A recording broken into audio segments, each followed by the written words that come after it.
welcome to Relationship Advice with Graham Allen.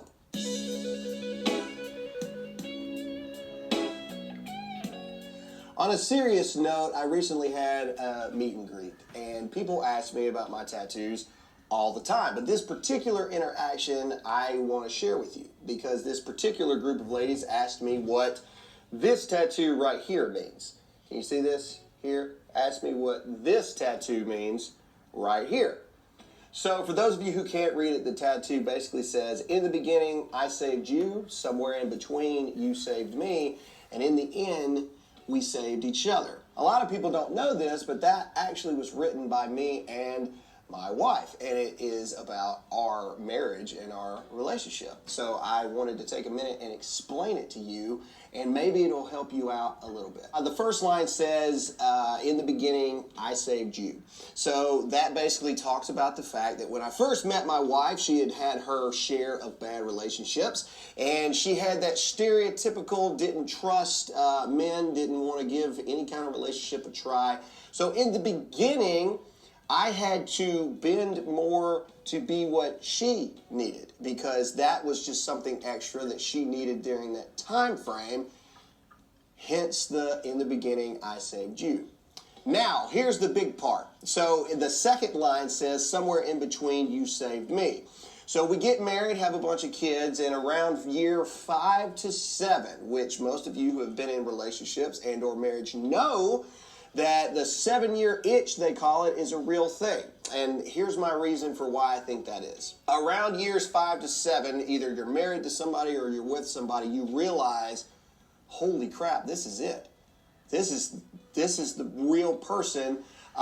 They're not exactly the way they were when we first met. The things that I thought I could work on and could change, I really can't. They're going to forever continue to stack trash 8 feet high in a trash can and expect you to take it out. They're never going to get off the couch to get their own drink because that's you. And there's going to be little things that drive you nuts for the rest of your life. And you start to have those panic moments. Is this really the life that I want? And then you start to fight, and you start to bicker, and you start to have problems because you are realizing that you are two separate people that are coming together to be this one family. So I come from a broken home, and while me and my wife were having these issues, I didn't know what to do. I had no understanding of how to make a marriage that was having issues work. I didn't know what to do. The only thing I knew was, well, if it's not working, you just write it off and call it what it is. You pay your child support out, and that's all there is to it. So somewhere in between, my wife had to bend to be more what I needed to bring me up during that time frame. Hence the word, somewhere in between, you saved me. And then the biggest part is this. In the end, we saved each other. Marriage is something, and relationships in general are hard. No one ever said that marriage or relationships were supposed to be easy. They said, in fact, that they are supposed to last. But a lot of people forget that love actually has nothing to do with being in a relationship for a long amount of time. Because love is a feeling. And feelings are fleeting.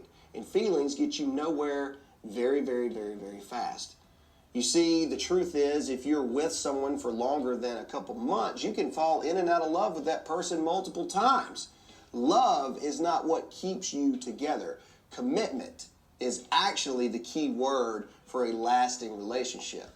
To be committed to somebody even when you don't love them, that's a tough one.